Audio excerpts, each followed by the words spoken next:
Hello, everyone. Welcome to the part 2 of the fabulous book Meetings That Get Results by Brian Tracy.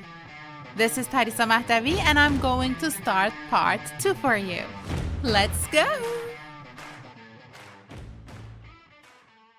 Thomas Watson, the founder of IBM, said that the starting point in making meetings more effective is to think carefully about the meeting in advance. Determine what kind of meeting is being held and then structure the meeting in such a way that you maximize the time of the participant. Too many meetings are held spontaneously and with no real thought, particular preparation, purpose, or clear goal in mind. There are 5 different types of meetings. Some of them overlap, but each meeting type has its own requirements. Are you ready? So the first one is information sharing. The first is an information sharing meeting. This is when you bring people together to review progress and to share information in a roundtable way. The participants' role is to bring others up to date on their activities. A typical staff meeting is a good example. This is a process-oriented meeting. It is not aimed at the specific target or goal, but is a part of an ongoing process and is a very important means of communication. Most executives polled estimate that information sharing meetings are the second most important form of communications in organization. The most important form is the one-on-one meeting. The second one of meeting is problem solving. These meetings are goal and mission oriented. The purpose of the meeting is to find a solution to a specific problem. These meetings take place frequently, usually, and are not put together quickly. Problem-solving meetings vary in length depending on the size and complexity of the problem to be solved. The third type of meeting is an operational meeting, when you bring together people from different departments. The purpose of this kind of meeting is to acquaint representatives of different departments of a company with the big picture. Committee. The fourth type of meeting is the committee meeting. This is a regularly scheduled meeting with a standard format and with the same group of people who come together to monitor and review progress, plan ongoing activities, and give and receive feedbacks. A good example of the committee meeting is the quality circle or quality team meeting. This is where a committee of employees gets together on a regular basis to review past efforts, talk about what they can do to improve quality, and develop recommendations for management. Teaching and training. The fifth type of meeting is the teaching and training or seminar meeting. The purpose here is to instruct the participants in some new subject.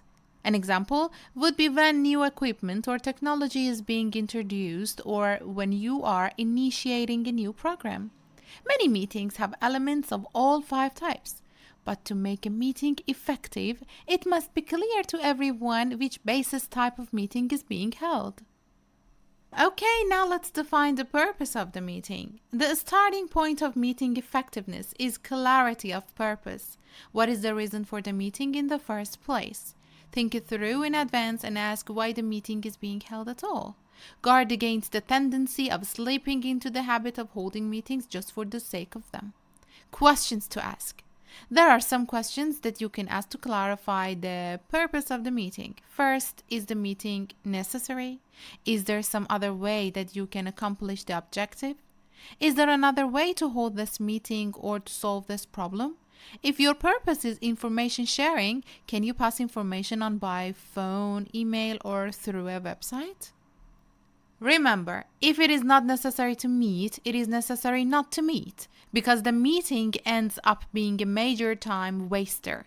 Whenever time is wasted, morale and performance suffer. What would be the worst possible outcome if no meeting were held at all?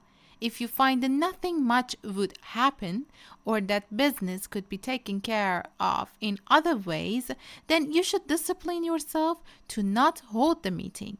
Second, who must attend the meeting? who is absolutely essential to this meeting, and of course, who is not essential and should not be there. It is a big mistake to invite people who do not need to be at the meeting because they won't be able to contribute or take away any value. Crystallize the reason. Third, what is the purpose of the meeting? The measure of clarity of purpose is that you can define on paper the purpose of the meeting in 25 words or less. If you are unable to do this, it could very well be that you don't really know what the purpose is yourself. Ask yourself the question, if this meeting worked out perfectly, what would be the result? What would happen? What would people do afterward? When you are crystal clear about the goals and objectives for the meeting, when you can define the purpose of the meeting and why you are holding it, it becomes much easier for you to plan the meeting, the agenda, and the particular that you want to cover. Trying to solve the wrong problem. In some cases, even when you have defined the goals and objectives for the meeting, you discover later that the meeting did not yield effective results. One reason is that you may have misidentified a problem that you wanted to resolve.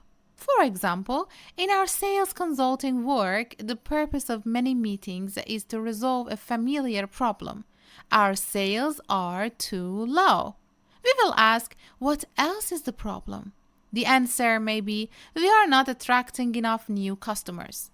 If this is correct answer, the solution would be to change or improve the advertising and promotional activities to increase customer acquisition.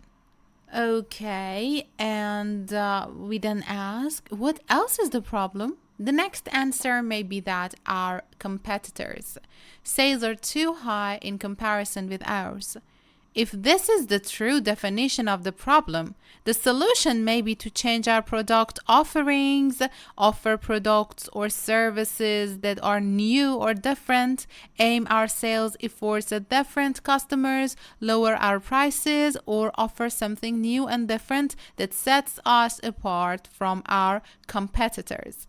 Our meetings are successful because we drill down to the real problems that we need to be resolved, not the surface problems that are easy to see.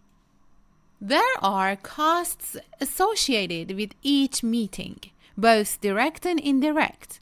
As a business, there must be an expected return on investment of those costs, and the return should be substantially greater than the amount that the company is paying to hold the meeting in the first place. If someone came to you and asked for an authorization to spend several $100s on a piece of machinery or a project, you would want to know exactly what value you would receive and how the company would benefit. The cost of meetings. When you convene a meeting, you have to recognize that the cost of the people in that meeting can be enormous. A simple way to determine the cost is to multiply the hourly income of the participants by the number of hours of the meeting. If these people are earning $50,000 to $100,000 per a year, that works out to $25 to $50 per hour for each participant. If you invite 10 of these highly paid people to a meeting, it can cost the company up to $500 or more for a single hour. Imagine paying that to each person out of your own pocket. Continually ask yourself if the expense of this meeting is justified. What will be the return on investment if the meeting is successful and productive? Is it worth spending this money?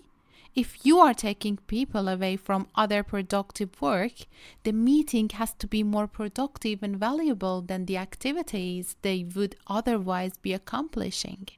Identify the things that you can do before and during the meeting to make sure that the return on investment is at its maximum. Your job as the meeting planner and organizer is to increase the value of the meeting so that when people adjourn, they say, "That was a really good meeting. This was a valuable use of time." One of my favorite time management laws is called the law of excluded alternative. It simply says that choosing to do one thing means simultaneously choosing not to do all other things you could be doing at the same time. Since you can only do one thing at a time, whenever you choose something to do, such as participating in a meeting, you are choosing not to do everything and anything else that may be of greater value. What you are seeking is the highest ROTI, return on time invested. Think about your time and the time of every other person as if you were paying people in cash at their hourly rate for the time that they spend in the meeting. Okay, we finished part 2 and I hope you will like it. Thank you for being with me. Bye-bye.